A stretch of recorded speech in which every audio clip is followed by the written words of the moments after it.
Hello students, आज का जो हमारा टॉपिक है वो है रिलेशंस। तो रिलेशंस को स्टार्ट करने से पहले हम लोग क्या करेंगे कि रिलेशंस को समझने के लिए कुछ बेसिक कंसेप्ट्स हैं लाइक ऑर्डर्ड पेयर, फिर कार्टेशियन प्रोडक्ट। तो पहले इसको डील कर लेते हैं, फाइनली हम लोग क्या करेंगे इसके बाद फिर रिलेशन स्टार्ट करेंगे। तो सबसे पहले स्टार्ट करते हैं ऑर्डर्ड पेयर से। ऑर्डर्ड पेयर क्या बोलते हैं? A pair of objects written in a particular order. A pair of objects written in a particular order is called an ordered pair. Ordered pair हम किसे बोलेंगे कि हमारे पास दो ऑब्जेक्ट्स हैं, वो एक पर्टिकुलर ऑर्डर में लिखे हों। ठीक है, ऑर्डर का मतलब क्या? पहले एक ऑब्जेक्ट लिखा हो, दूसरे सेकंड में दूसरा ऑब्जेक्ट लिखा हो, तो उसे हम क्या बोलेंगे? Ordered pair. जैसे यहाँ पे देखो ब्रैकेट में मैंने क्या लिखा? ए कॉमा बी, ये एक ऑर्डर्ड पेयर है। ठीक है, ये ऑर्डर्ड पेयर क्यों है? बिकॉज इसमें दो एलिमेंट्स है ए एंड बी, और ये एक ऑर्डर में लिखे हुए हैं। पहले में क्या हमारा फर्स्ट एलिमेंट ए, और सेकंड में क्या हमारा second element B.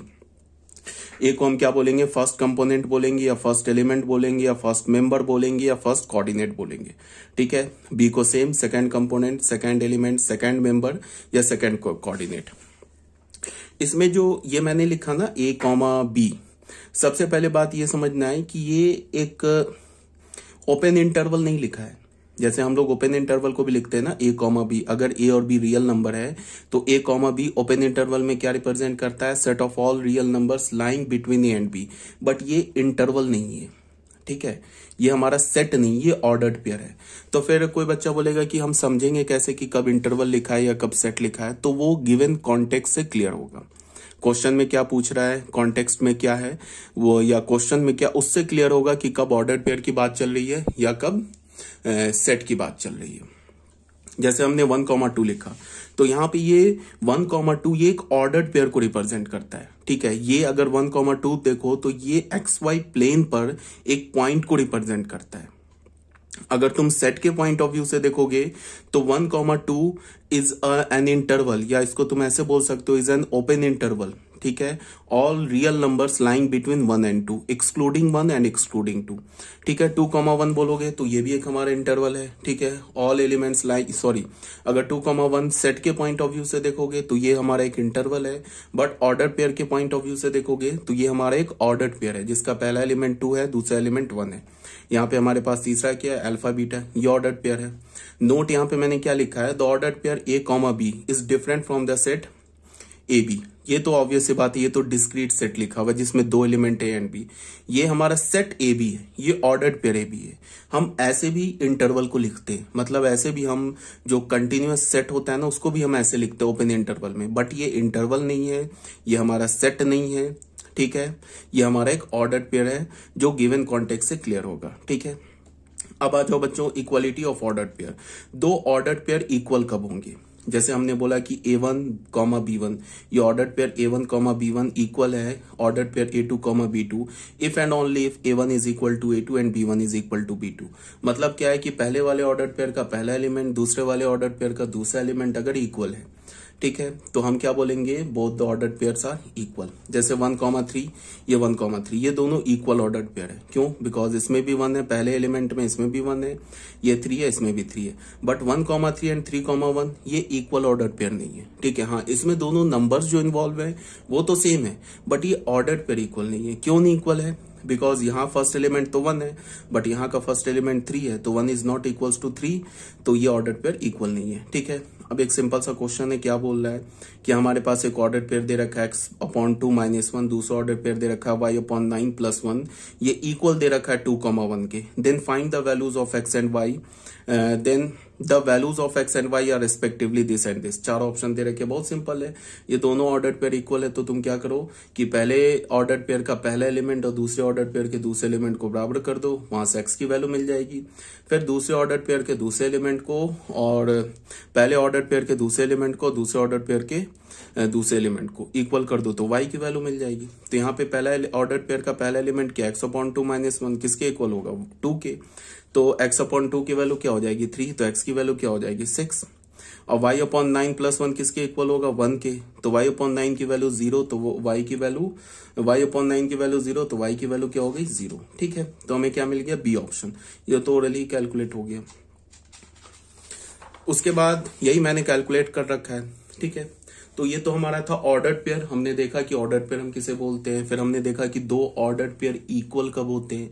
Ordered pair जो एक्चुअली है ना, ये किसे रिप्रेजेंट करता है ordered pair? Set of all the points in X Y plane. X Y plane पे जितने पॉइंट्स होते हैं ना, वो हर एक पॉइंट एक पर्टिकुलर यूनिक ऑर्डर्ड पेयर को रिप्रेजेंट करता है, unique ordered pair of real numbers को रिप्रेजेंट करता है। ठीक है, तो अब आ जाओ कार्टेशियन प्रोडक्ट ऑफ सेट्स। अब ये कार्टेशियन प्रोडक्ट क्या है? तो इसको हमने ऐसे डिफाइन किया, इसको हम ए इंटू बी नहीं बोलते हैं, इसे हम क्या बोलते हैं? A cross B. A cross B को हमने किस फॉर्म में लिखा है? Roster form, sorry set builder form में लिखा है। ठीक है, ए क्रॉस बी क्या है हमारे पास? सबसे पहली बात, ए क्रॉस बी जो है वो एक सेट है।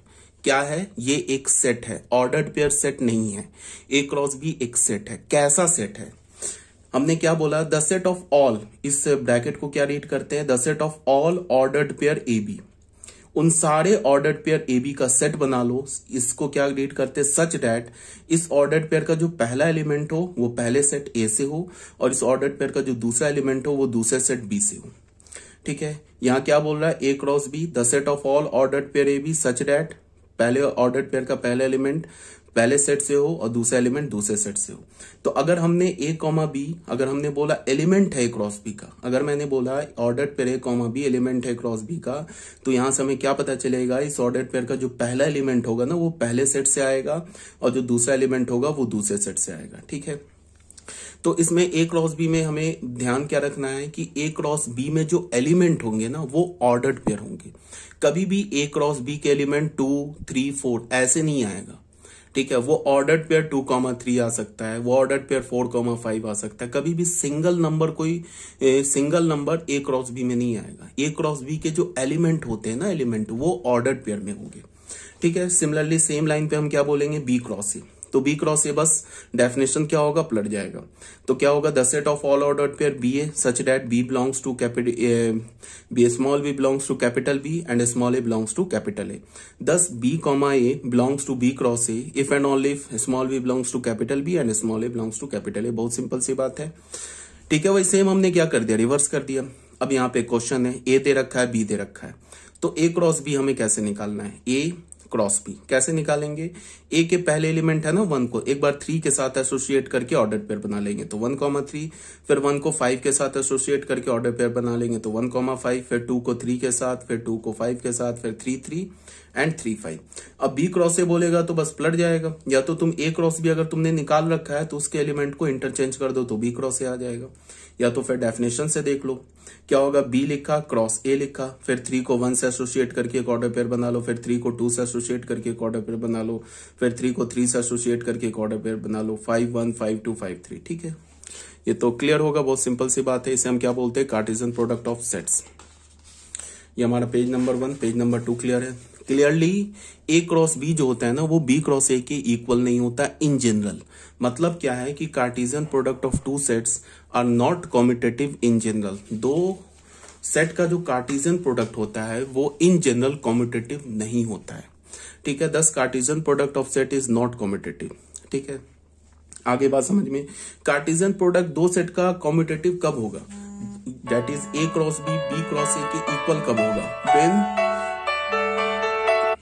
when A and B are equal set। जब A और B क्या होगा? हमारा इक्वल सेट होगा। ठीक है, यहाँ पे नोट नंबर 1 में हमने क्या बोला कि if A is equal to 5 और B is equal to 5, that is if at least one of A and B is an empty set, then A cross B is 5।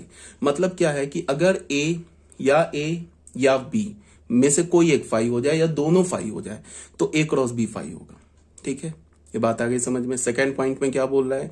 अगर ए क्रॉस बी 5 नहीं है, इसका मतलब ए सेट भी 5 नहीं है and B set भी 5 नहीं है, मतलब कि दोनों सेट 5 नहीं हो सकता। ठीक है, अगर मैंने बोला ए क्रॉस बी 5 है, ठीक है, तो यहां से हमें क्या कंक्लूजन मिलेगा? इधर ए इज इक्वल टू 5 और बी इज इक्वल टू 5, या तो ए 5 हो या तो बी 5 हो। मतलब क्या है कि दो सेट में से कोई भी एक सेट अगर नल सेट हो गया तो उसका क्रॉस प्रोडक्ट क्या हो जाएगा? Null set. अगर दोनों सेट नल सेट हो गया तो भी उसका क्रॉस प्रोडक्ट नल सेट हो जाएगा।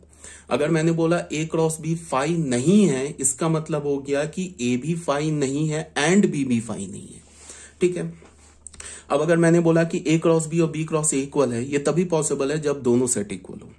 ठीक है। If at least one of A and B is an infinite set and other is a non empty set then A cross B is an infinite set. इसका क्या मतलब है कि ए और बी में से कोई भी एक सेट इन्फानाइट हो गया, ठीक है, ए और बी में से कोई भी एक सेट इन्फानाइट हो गया या दोनों इन्फानाइट हो जाए या कम से कम एक इन्फानाइट हो जाए तो ए क्रॉस बी क्या हो जाएगा, इन्फानाइट हो जाए। बिल्कुल सिंपल लॉजिक से है। हम लोग कार्टेशियन प्रोडक्ट में कैसे लिखते हैं, मान लो कि हमने जैसे अभी हमने कार्टेशियन प्रोडक्ट लिया था ना ए और बी का, तो हमने क्या किया था, पहले एलिमेंट को ए क्रॉस बी में क्या किया था, ए का पहले एलिमेंट को 3 के साथ एसोसिएट किया, फिर 5 के साथ किया। तो अगर मान लो इसको मैं इन्फानाइट सेट कर दूं तो यहाँ पे 3 के बाद 4 5 6 7 करके इन्फानाइट कर दूं तो इसका पहला एलिमेंट क्या होगा, इसके 3 से होगा, फिर 5 से होगा, फिर दूसरा क्या होगा 3 से, फिर दूसरा 5 से, ऐसे करके क्या हो जाएंगे, ए क्रॉस बी में इन्फानाइट एलिमेंट्स आ जाएंगे। तो कहने का क्या मतलब है, ए और बी में से कम एक अगर इन्फानाइट हो गया तो उसका कार्टेशियन जो प्रोडक्ट होगा वो एक इन्फानाइट सेट होगा। ठीक है, बिल्कुल ऑब्वियस सी बात है। अब अगर मैंने क्या बोला, A cross A is also denoted as A square. ठीक है, ए क्रॉस ए को हम किससे डिनोट करते हैं, ए स्क्वायर से। अब Cartesian product of 3 sets, 3 set का कार्टेशियन प्रोडक्ट कैसे लेंगे अभी हम आगे देखेंगे अभी इसको। ए क्रॉस ए को हम क्या बोलते हैं, ए क्यूब। ठीक है बच्चों, जो बच्चे 12th क्लास में ये पढ़ रहे हैं या देख रहे हैं वीडियो, उनको मैं बता दूं ये 11th क्लास का, ये आप ऑलरेडी आपको 11th क्लास में पढ़ाया जा चुका है। ये 11th क्लास के लिए बिल्कुल नया टॉपिक है, बिल्कुल फ्रेश टॉपिक है, बट 12th क्लास में ये बता रहा हूं कि ये ऑलरेडी आप लोग जानते हो, ये ऑलरेडी 11th में पढ़ाया जा चुका है। 12th का टॉपिक कब स्टार्ट होगा रिलेशन का, वो मैं वीडियो में ही बता दूंगा, अभी आगे स्टार्ट होगा। ठीक है, अब आ जाते हैं बच्चों Cartesian product of more than 2 set. एक से ज्यादा सेट है उसका कार्टेशियन प्रोडक्ट हम कैसे निकालेंगे।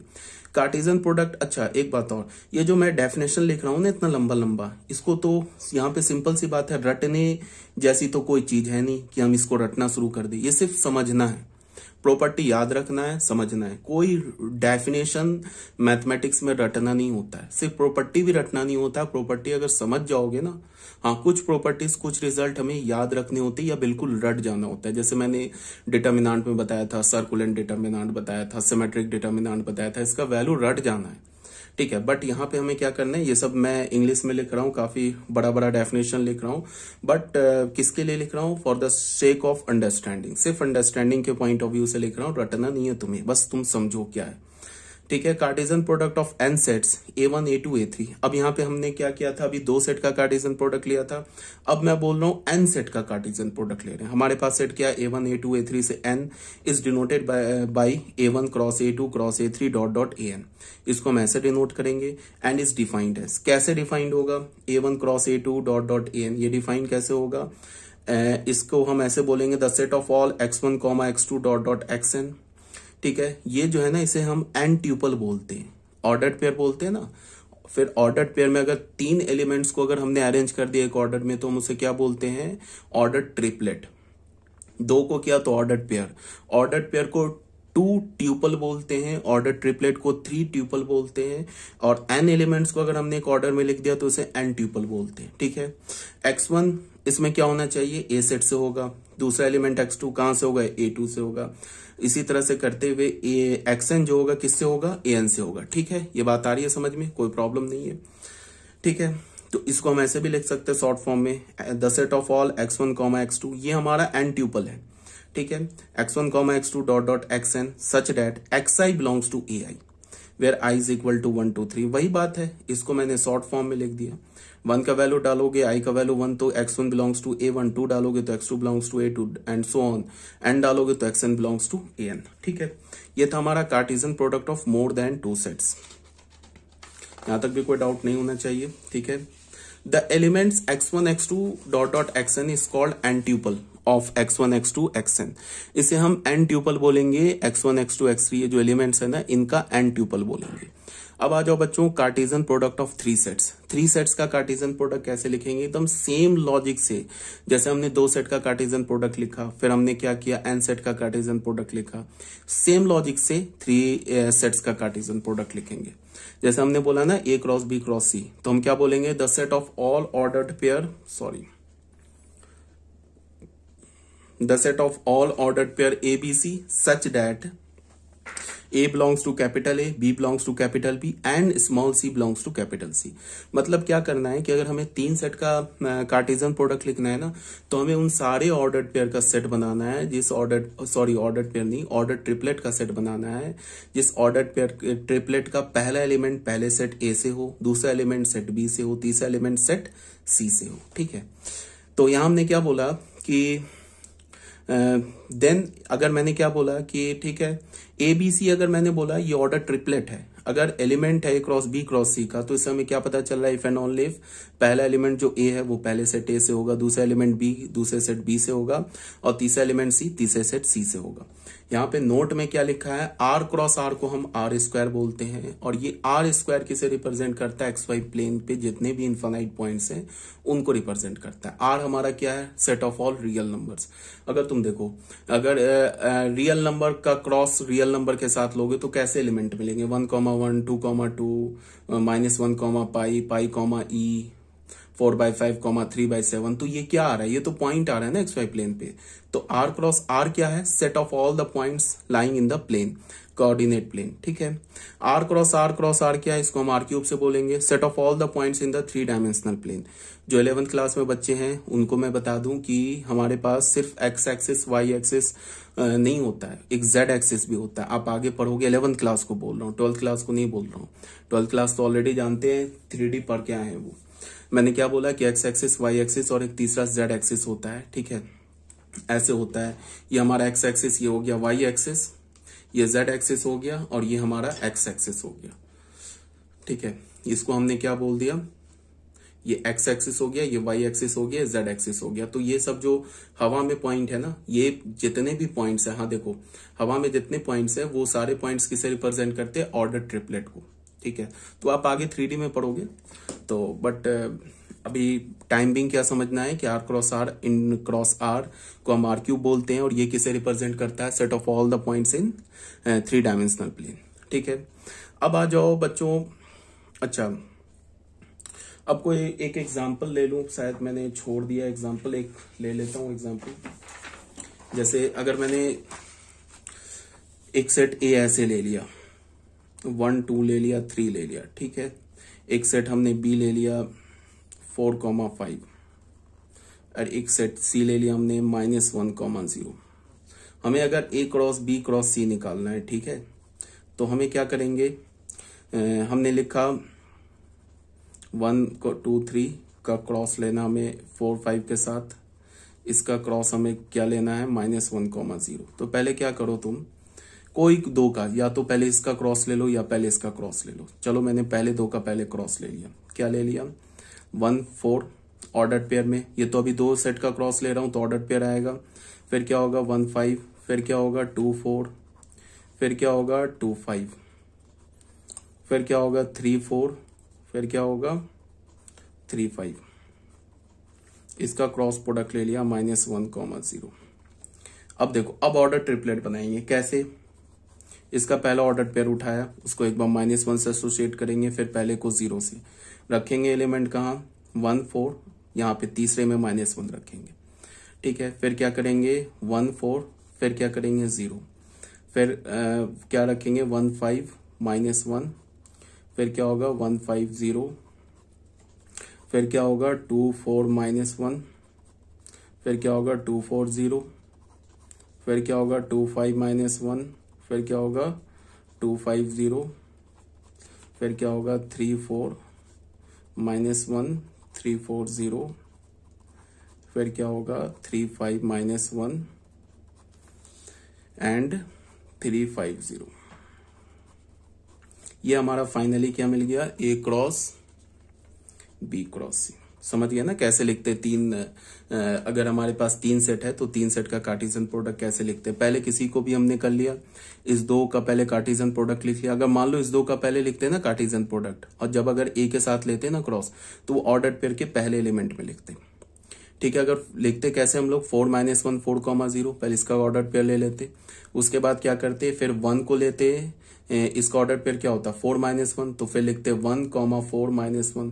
ठीक है, मतलब क्या होगा कि पहले इस दो का क्रॉस लेते ना, तो जब इसके साथ जब क्रॉस लेते तो इसके एलिमेंट को, सेट एलिमेंट को ऑर्डर ट्रिपलेट में फर्स्ट एलिमेंट में लिखते। ठीक है, तो ये समझ में आ गया हो तो सिंपल सी बात, अभी तक जो भी पढ़ा रहा हूँ एक बार सुनोगे समझ में आ जाएगा, इसमें कोई टफ तो है नहीं। अब क्या बोल रहा है, number of element in the Cartesian product. Number of Cartesian product में कितने एलिमेंट्स होंगे।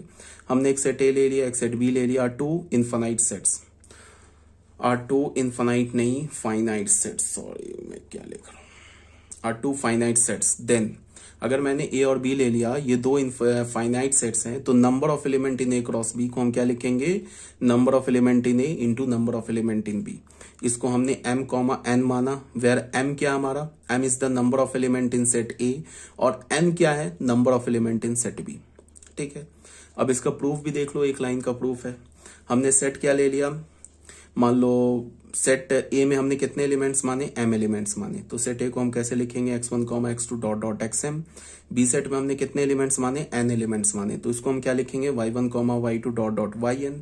तो a क्रॉस b क्या होगा, a क्रॉस b ऐसे ही तो लिखोगे, x1 को क्या करोगे, पहले y1 से, फिर x1 को y2 से, फिर x1 को करते हुए yn से, तो क्या आ जाएगा x1 y1 x2 y2 dot dot x1 y1, फिर क्या हो जाएगा x2 y1, फिर x2 y2, ऐसे करके x2 yn।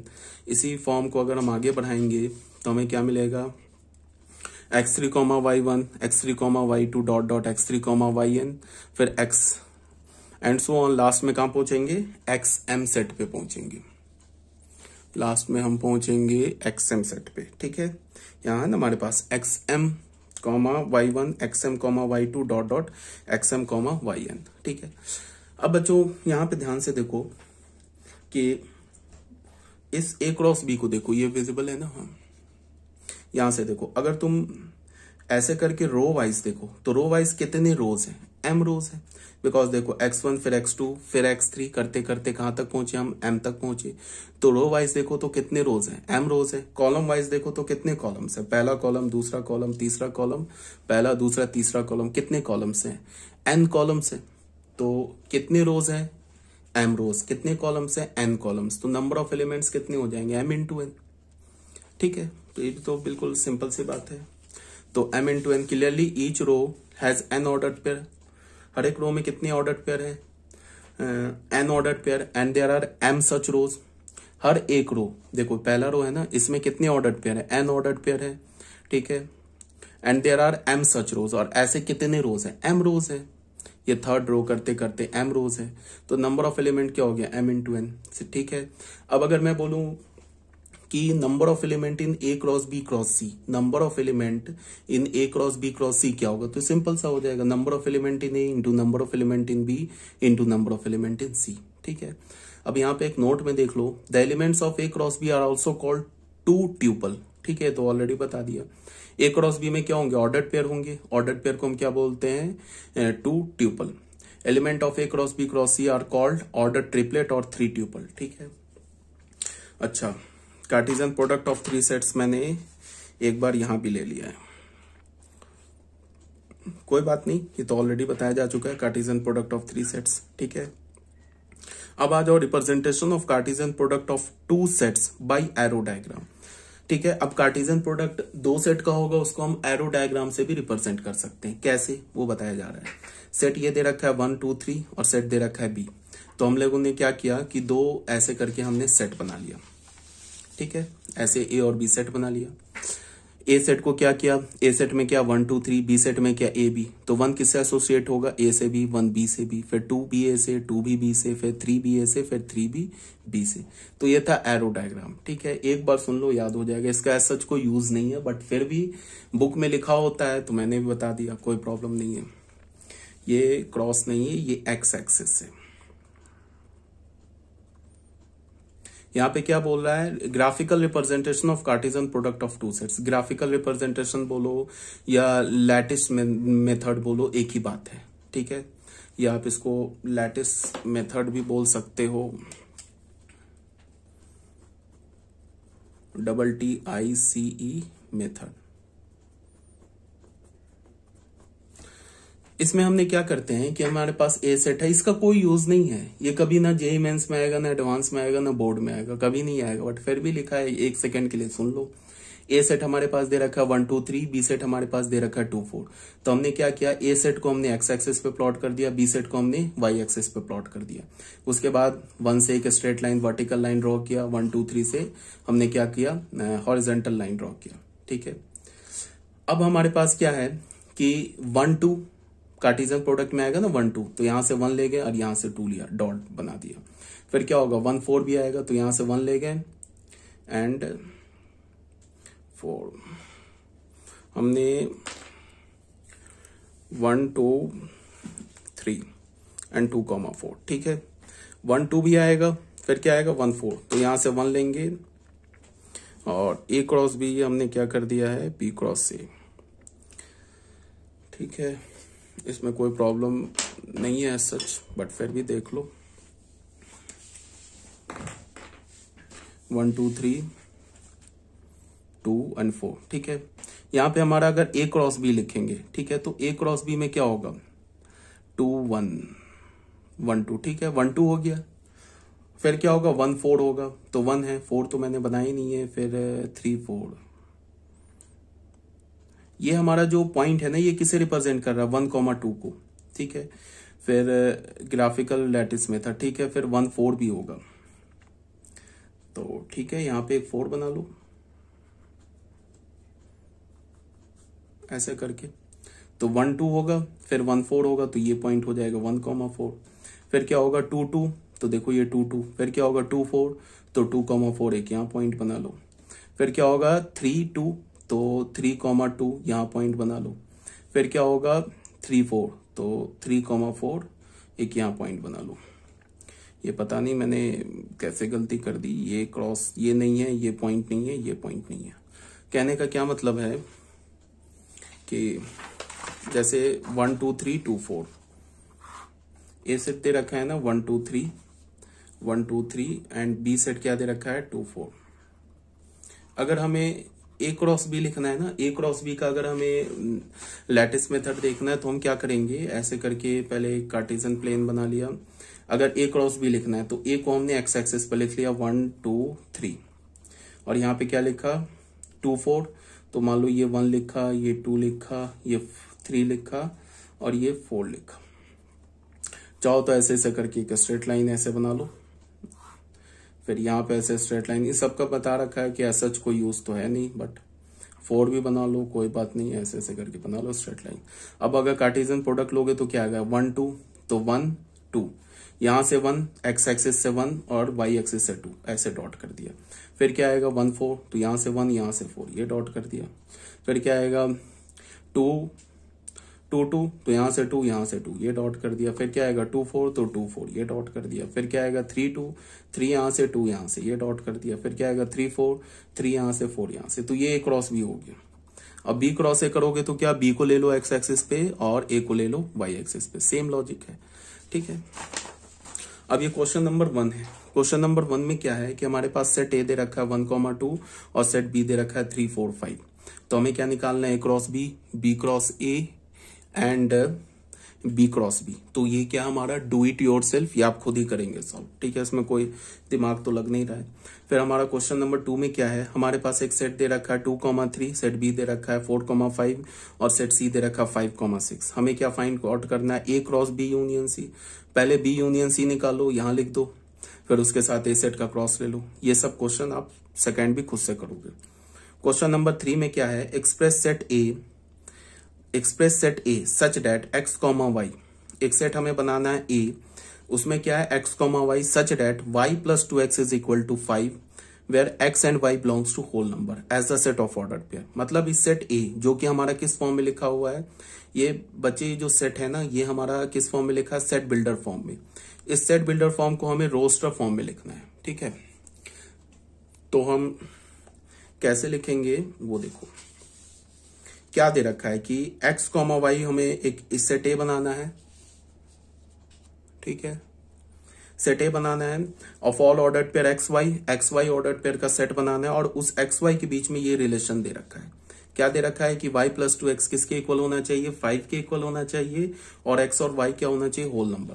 तो हमारे पास क्या दे रखा है ये देख लो, y प्लस 2x क्या हमारे पास 5, तो हमने y को क्या कर दिया 5 माइनस 2x बोल दिया, और x y क्या होना चाहिए होल नंबर। तो हमने स्टार्ट किया x का वैल्यू 0 डाला, तो 0 डाला तो y भी हमें होल नंबर मिल गया, तो 0,5 एलिमेंट हो गया का। पहले 0 क्यों लिया, बिकॉज जो हमने सेट लिखा है ना उसमें पहले x है, तो पहले x का वैल्यू लेंगे बाद में y का वैल्यू लेंगे, तो 0,5 बिलोंग्स टू a हो गया। फिर x का वैल्यू 1 डाला यहाँ पे ना, तो 5 का वैल्यू क्या हो जाएगा, फिर होल नंबर आ गया, तो 1,3 भी a का एलिमेंट हो गया। x का वैल्यू 2 डाला तो y का वैल्यू क्या मिलेगा 1, अगेन होल नंबर, तो 2,1 भी क्या हो गया a का एलिमेंट हो गया। अगर हमने x का वैल्यू 3 डाला तो y का वैल्यू -1 जो कि होल नंबर नहीं है, तो क्या होगा फिर 3, -1 not belongs to set A. अब अगर तुम x का वैल्यू 4 डालोगे तो अगेन y होल नंबर नहीं आएगा, ठीक है। तो हमारे पास सेट ए में कितने एलिमेंट्स हो गए, 3 एलिमेंट्स। कौन कौन से एलिमेंट्स हो गए, 0,5, 1,3 एंड 2,1। अब एक बात को ध्यान में रखना कि अगर मैं बोलूं कि सेट ए का एलिमेंट 0 है क्या, तो अभी भी बहुत सारे बच्चे बोलेंगे हाँ ट्रू है, ठीक है। सेट ए का एलिमेंट 0 नहीं है, सेट ए का एलिमेंट 5 नहीं है, सेट 5 नहीं है, सेट ए का एलिमेंट 3 नहीं है, सेट ए का एलिमेंट 2 नहीं है, सेट ए का एलिमेंट 1 नहीं है। सेट ए का एलिमेंट ऑर्डर्ड पेयर, ये समझना होगा। अगर मैं बोलूं कि सेट ए का एलिमेंट 0,5 ऑर्डर्ड पेयर है क्या, तुम बोलोगे ये ट्रू है। 0 अगर मैं बोलूं तो ये ट्रू नहीं है, ठीक है। तो ये समझ में आ गया होगा। सेट ए में 3 एलिमेंट्स हो गए, ऑर्डर्ड पेयर 0,5, दूसरा ऑर्डर्ड पेयर 1,3, तीसरा ऑर्डर्ड पेयर 2,1, ठीक है।